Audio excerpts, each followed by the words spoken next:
Halo pemirsa, kembali lagi bersama saya Katarina Amelia di Wanyu Sore. Posisi Wakil Panglima TNI resmi diaktifkan kembali setelah 25 tahun.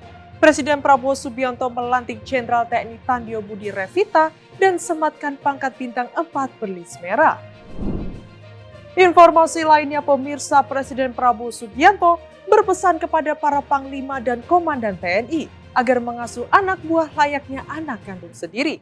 Pesan ini disampaikan saat upacara di Pusdiklat Pasus Batu Jajar, Jawa Barat.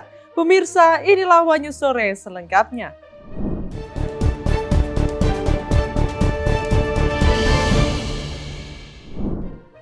Posisi Wakil Panglima TNI resmi diaktifkan kembali setelah kosong selama 25 tahun.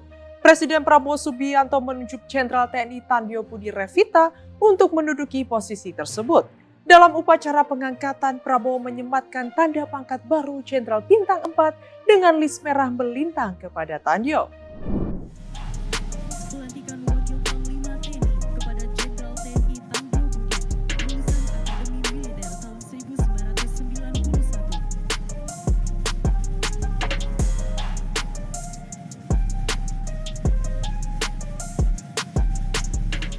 Posisi jabatan Wakil Panglima TNI kembali diaktifkan setelah kosong selama 25 tahun lamanya.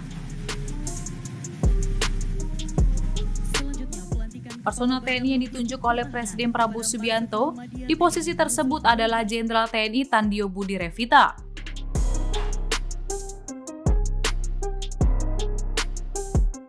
Pada upacara itu, Prabowo mengenakan tanda pangkat baru Jenderal Bintang 4 dengan list merah melintang kepada Tandio.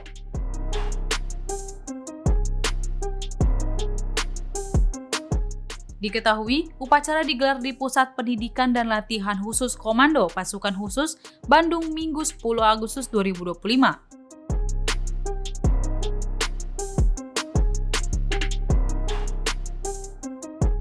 Sebelum dilantik, Tandio Budi Revita menjadi orang nomor 2 di TNI Angkatan Darat, yakni sebagai Wakil Kepala Staf dengan pangkat Letnan Jenderal atau Letjen.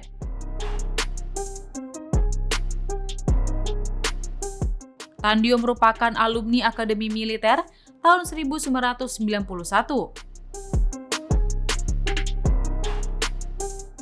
Sebagai perwira muda, ia menduduki sejumlah jabatan setelah lulus dan memiliki pengalaman panjang di TNI Angkatan Darat.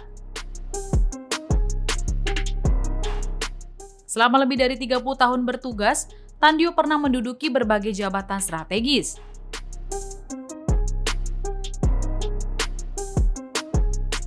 Mulai dari Komandan Tim Khusus Combat Intelligence Batalion Infanteri Linut 330, Tridharma, hingga Pangdam 4 di Bonegoro. Selain jabatan strategis, Tandio juga berpengalaman dalam operasi militer, termasuk penugasan di Papua.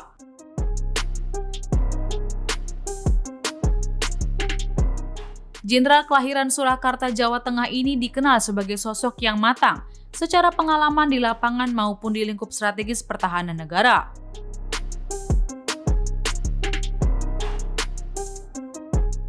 Dengan dilantiknya Tandio Budi Revita sebagai Wakil Panglima TNI, ia akan mendampingi Jenderal TNI Agus Subianto dalam menjalankan tugasnya di institusi militer Indonesia.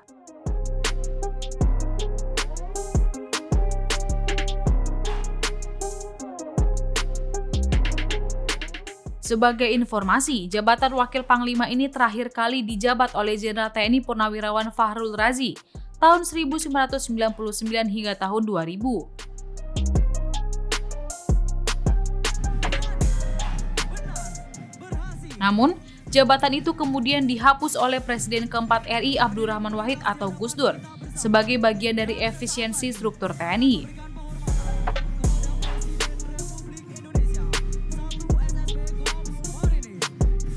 Jabatan Wakil Panglima TNI kembali dihidupkan pada era Presiden ke-7 RI Joko Widodo atau Jokowi melalui revisi Peraturan Presiden atau Perpres.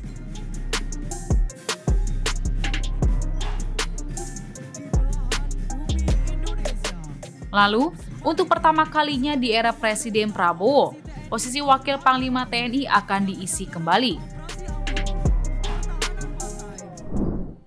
Presiden Prabowo Subianto berpesan kepada para panglima dan komandan TNI untuk mengasuh anak buahnya seperti anak kandung sendiri. Pesan tersebut disampaikan dalam upacara gelar pasukan operasional dan kehormatan militer di Pusat Pendidikan dan Latihan Pasukan Khusus Batu Jajar, Kabupaten Bandung Barat pada Minggu 10 Agustus.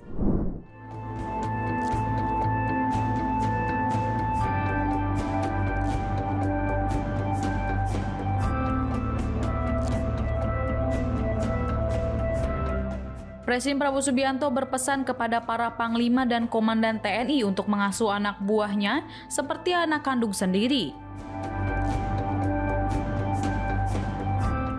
Pesan tersebut disampaikan Prabowo dalam upacara gelar pasukan operasional dan kehormatan militer di Pusat Pendidikan dan Latihan Pasukan Khusus di Batu Jajar, Kabupaten Bandung Barat, Jawa Barat pada Minggu 10 Agustus 2025. Prabowo juga mengingatkan kepada para elit TNI agar melatih anak buah dengan keras dan tegas, namun tidak dengan kekejaman. Tak hanya itu, Kepala Negara itu meminta seluruh pasukan TNI untuk selalu mengingat bahwa tugas utama mereka adalah membela rakyat dan rela mati untuk rakyat. Prabowo juga mengingatkan para pemimpin TNI untuk senantiasa menjadi teladan dan memberikan contoh untuk menjadi prajurit terbaik bagi para anggota mereka masing-masing. Lebih lanjut, ia mengatakan bahwa tidak ada pemimpin yang memimpin dari belakang, berlindung di balik pasukannya.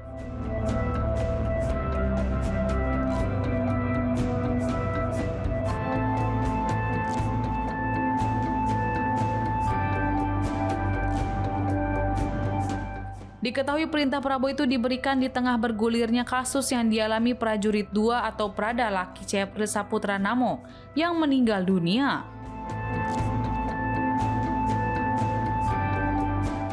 Ia tewas diduga akibat dianiaya seniornya sesama prajurit di tempat mereka berdinas di Batalion Teritorial Pembangunan 834 Wakamangan Mere, Nusa Tenggara Timur.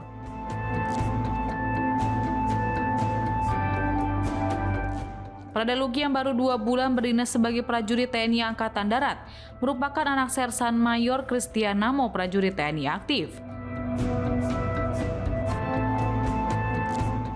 Serma Christian memulai pengabdiannya sebagai prajurit TNI juga dari pangkat prajurit tua.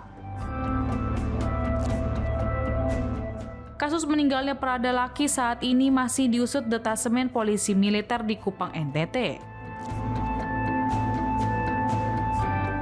Tengah-tengah pasukan berada selalu di tempat yang paling berbahaya, berada selalu di tempat yang paling kritis. Tidak ada komandan pasukan yang memimpin dari belakang. Pemimpin dari depan, pemimpin memberi contoh, pemimpin adalah prajurit yang paling baik. Saya titip saudara-saudara sekalian, jaga pasukanmu sebaik-baiknya, bina anak buahmu sebaik-baiknya. Anak buahmu adalah bagaikan anak kandungmu sendiri. Pimpin dengan baik, jaga mereka dengan baik, latih mereka dengan baik, latih mereka dengan keras, tapi tidak dengan kekejaman. Dan selalu ingat, kita adalah tentara rakyat, kita lahir dari rakyat, kita adalah anak kandung rakyat, kita mengabdi untuk rakyat, kita membela rakyat, dan kita siap mati untuk rakyat kita, saudara-saudara sekalian.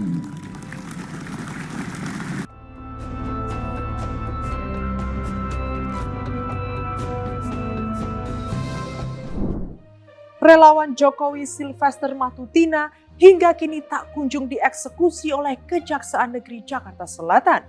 Kondisi ini pun memicu sorotan publik. 6 tahun lalu Sylvester sudah divonis 1 tahun 6 bulan penjara atas kasus fitnah terhadap Yusuf Kala.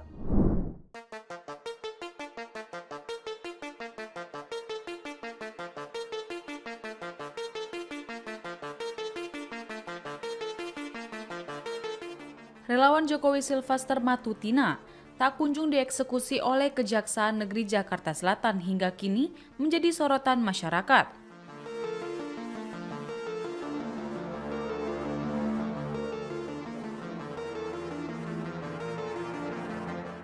6 tahun lalu, Sylvester sudah mendapatkan vonis inkrah atau kekuatan hukum tetap selama 1 tahun 6 bulan penjara atas kasus fitnah terhadap Yusuf Kala atau JK.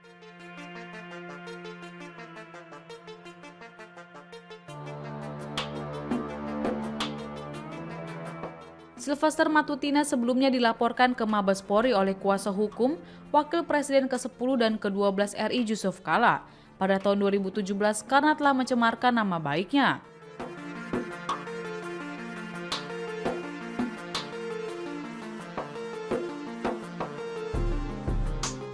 Kasus ini pun diproses hingga ke tingkat kasasi di Mahkamah Agung dan diputuskan 1,5 tahun penjara kepada Sylvester.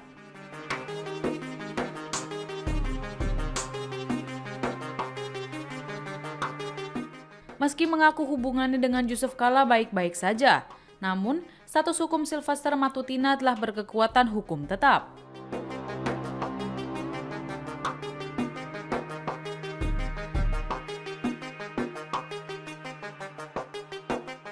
Seharusnya Sylvester tetap menjalani vonis yang telah diputuskan MA, akan tetapi hingga saat ini tak kunjung ditahan.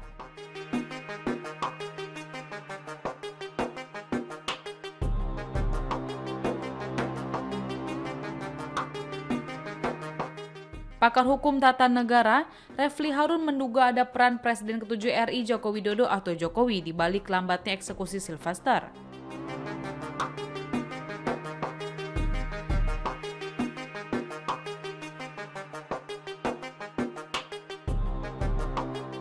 Apalagi, kata Refli, Sylvester merupakan loyalis Jokowi.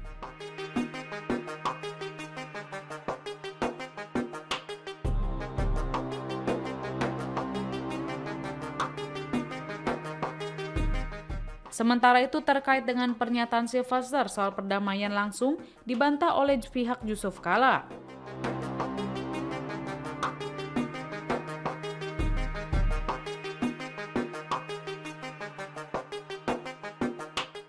Pihak Yusuf Kala menegaskan tidak pernah ada pertemuan atau kesepakatan damai dengan Sylvester Matutina terkait kasus tersebut.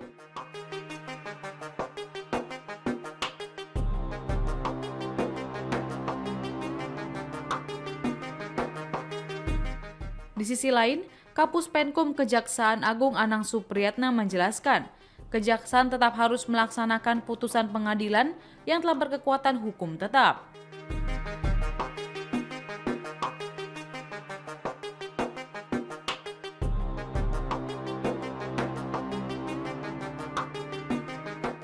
Artinya, Sylvester tetap harus menjalani vonis penjara 1,5 tahun tersebut.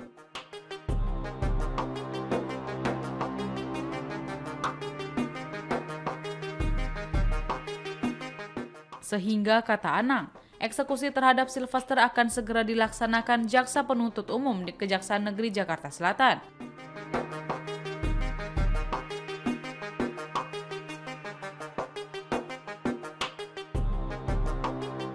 Kendati begitu, ia menyebut belum bisa memastikan waktu pasti eksekusi untuk Sylvester.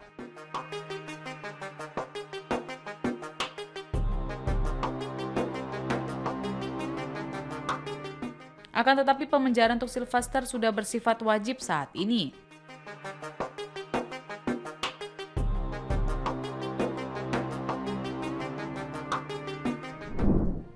Mantan Menteri ESDM Sudirman Said menyoroti kondisi demokrasi dan tata kelola negara di bawah kepemimpinan Presiden Joko Widodo. Sudirman menyebut Indonesia kini berada dalam kondisi black hole demokrasi, sebuah kemunduran serius setelah puluhan tahun reformasi. Belum selesai, belum ada satu pun yang dinyatakan menang atau kalah. Dan kami ingin mengajak seluruh amin, para relawan, civil society untuk terus. Mantan ESDM Sudirman Said menyoroti soal kondisi demokrasi dan tata kelola negara di bawah kepemimpinan Presiden Joko Widodo atau Jokowi. mulai ditemukan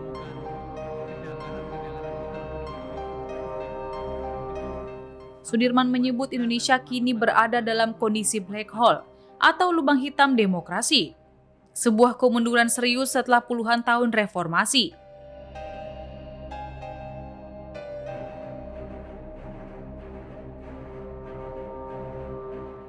Menurutnya, istilah itu merujuk pada situasi di mana supremasi hukum menjadi tidak menentu, hingga kekuasaan terpusat secara personal pada figur presiden.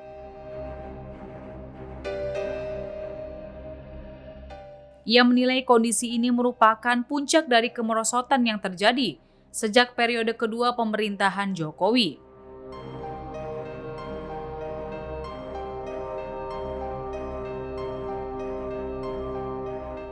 Hal ini disampaikan oleh Sudirman Said dalam wawancaranya di kanal YouTube Forum Keadilan TV.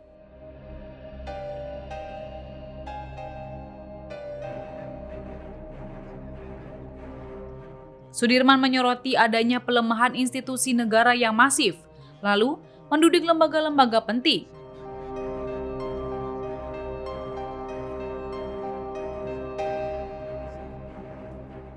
Termasuk Komisi Pemberantasan Korupsi atau KPK, sengaja dihancurkan untuk dijadikan alat kekuasaan personal. Selain itu, Sudirman menyoroti banyak praktik nepotisme, di mana keluarga presiden mendapat karpet merah di dunia politik.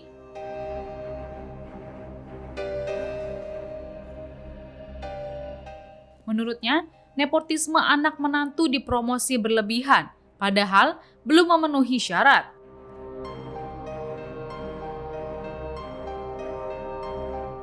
Pengalaman Sudirman dalam memberantas mafia migas, ia mengingatkan bahwa kunci dari tata kelola yang baik adalah kelurusan pemimpin. juara pasti ditepuki oleh seluruh penonton. Dan sementara kalau wasitnya berangkat pemain, ikut cawe-cawe. Ia menjelaskan seorang pemimpin dihadapkan pada dua pilihan tegas, menertibkan atau sebaliknya justru ditertibkan oleh para mafia.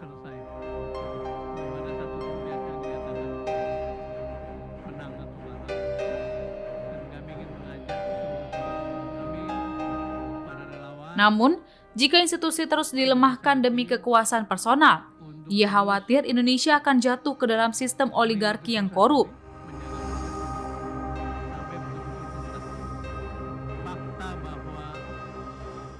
Solusi dari kemunduran ini, kata Sudirman, dengan cara kembali membangun institusi negara yang kuat dan fungsional. Kendati begitu, ia menaruh harapan besar pada pemerintahan baru di bawah Prabowo Subianto.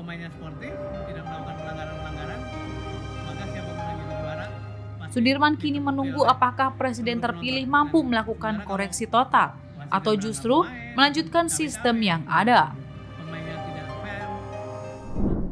Di tengah situasi global yang tak menentu, Presiden Prabowo Subianto menegaskan tekad Indonesia untuk mempertahankan setiap jengkal tanah air. Dalam amanatnya di hadapan pasukan Kopassus, ia menyoroti pentingnya pertahanan kuat demi menjaga kedaulatan dan kekayaan bangsa.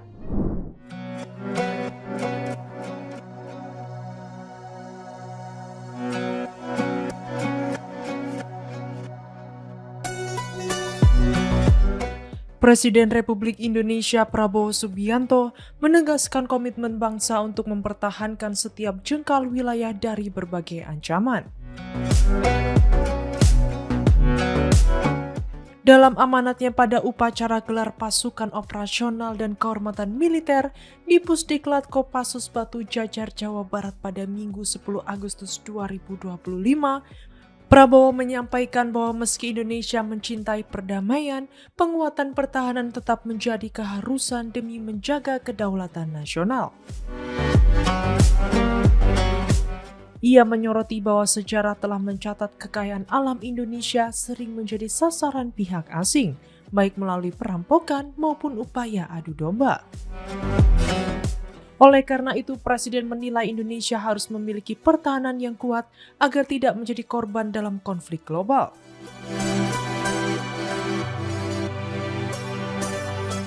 Ia juga mencontohkan situasi perang di Eropa dan Timur Tengah sebagai pelajaran bahwa bangsa lemah kerap diperlakukan semena-mena tanpa ada pihak yang mampu menghentikannya. Dalam konteks tersebut, Prabowo kembali menegaskan pentingnya sistem pertahanan rakyat semesta, di mana seluruh rakyat dilibatkan dalam menjaga negara.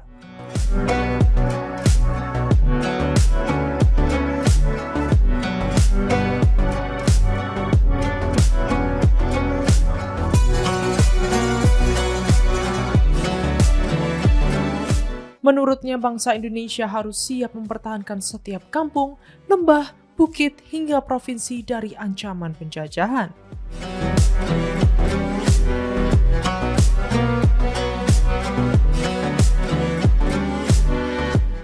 Ia menekankan bahwa jika harus memilih, maka lebih baik mati daripada kehilangan kedaulatan bangsa.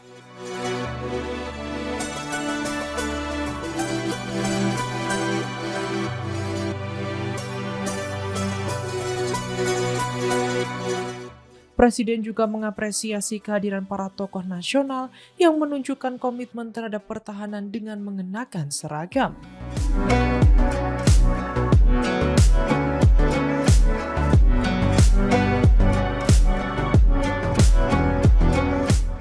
Ia menegaskan bahwa semangat perjuangan rakyat Indonesia tidak akan pernah padam, dan meskipun banyak negara mungkin merasa lebih kuat, semangat bangsa Indonesia telah terbukti tangguh dan tidak mudah dikalahkan.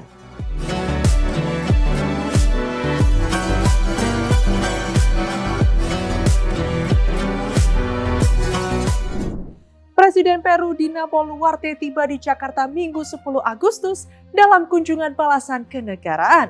Kedatangannya disambut hangat dengan upacara kehormatan, dentuman meriam hingga tari tradisional Banten, menandai eratnya hubungan Indonesia-Peru.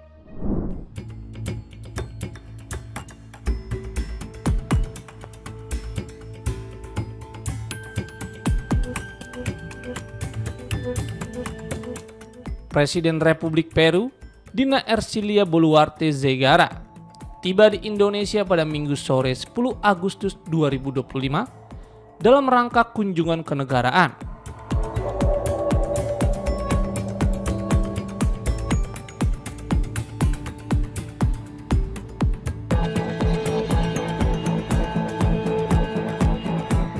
Kunjungan ini merupakan balasan atas lawatan Presiden Indonesia Prabowo Subianto ke Peru sebelumnya, yang mencerminkan penguatan hubungan bilateral antara kedua negara.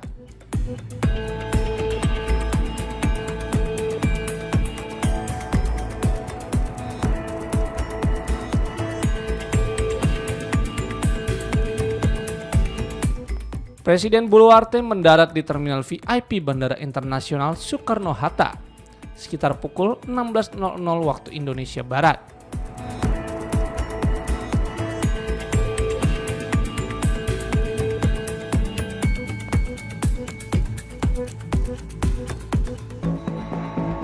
Kedatangannya disambut secara resmi dengan upacara kehormatan, termasuk dentuman meriam dan prosesi penyambutan adat.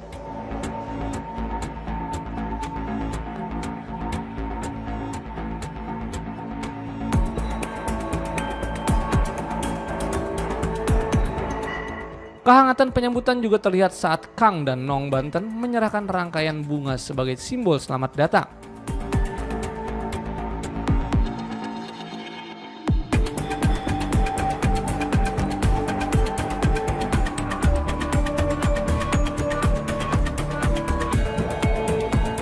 Sejumlah pejabat dari kedua negara turut hadir dalam penyambutan tersebut. Di antaranya, Menteri Perdagangan Republik Indonesia, Budi Santoso, Menteri Luar Negeri Peru, Elmer Scheller Salcedo, Gubernur Banten, Andra Soni, Duta Besar Indonesia untuk Peru, Ricky Suhendar, dan Duta Besar Peru untuk Indonesia, Luis Raul Suboyama Galvan.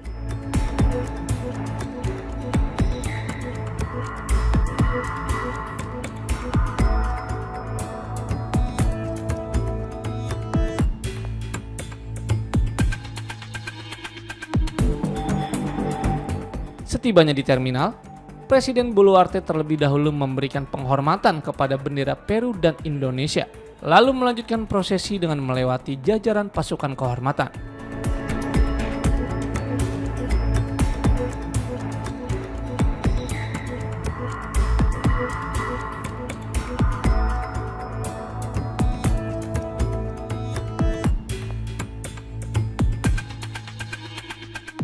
Penyambutan juga diwarnai dengan pertunjukan budaya khas Banten, yakni tari Wali Jamaliha, yang menampilkan kekayaan seni tradisional Indonesia.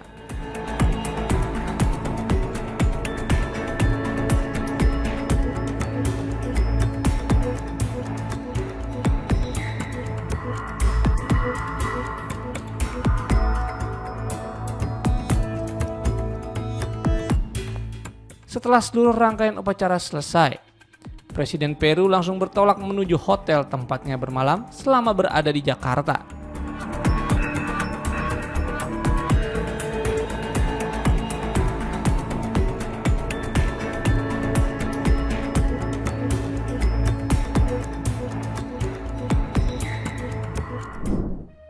Premier League resmi tak lagi menampilkan lambang pelangi di band kapten dan atribut pemain mulai musim 2025. Keputusan ini diambil setelah kerjasama dengan organisasi LGBTQ+ Stonewall berakhir di tengah meningkatnya penolakan terhadap kampanye Rainbow Laces.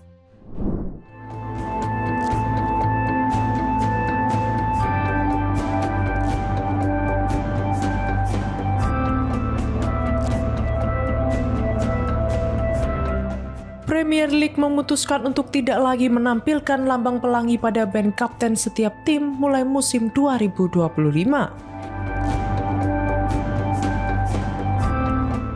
Keputusan ini diambil seiring berakhirnya kerjasama dengan organisasi amal LGBTQ+ Stonewall yang telah berlangsung sejak 2014 dalam kampanye bertajuk Rainbow Laces.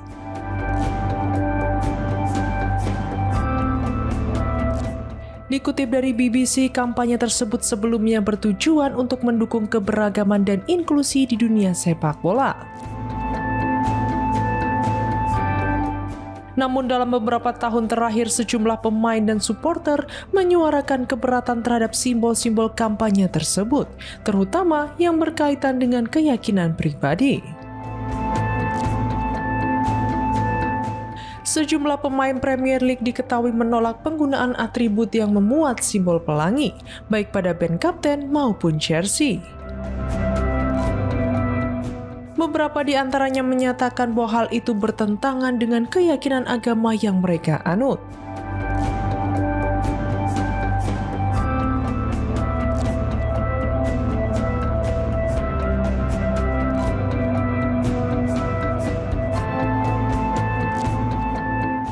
Kasus serupa juga sempat terjadi pada Kapten Ipswich Town Sam Morsy serta Kapten Crystal Palace Mars Guehi yang sempat menyertakan pesan religius pada band kaptennya.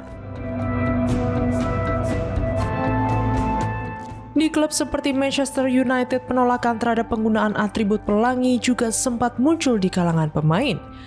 Setelah salah satu bek mereka, Noussair Mazraoui, lebih dahulu menolak memakainya.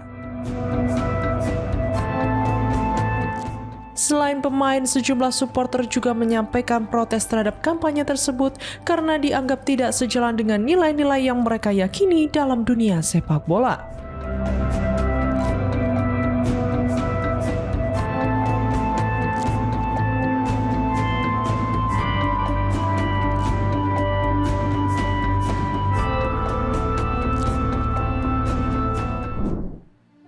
Demikian informasi yang dapat kami sampaikan pemirsa. Terima kasih telah bergabung bersama kami. Saya Katarina Amelia dan seluruh tim yang bertugas mengucapkan sampai jumpa di Wanyus sore berikutnya. Setiap hari pukul 7 malam hanya di kanal YouTube TV Wanyuscom.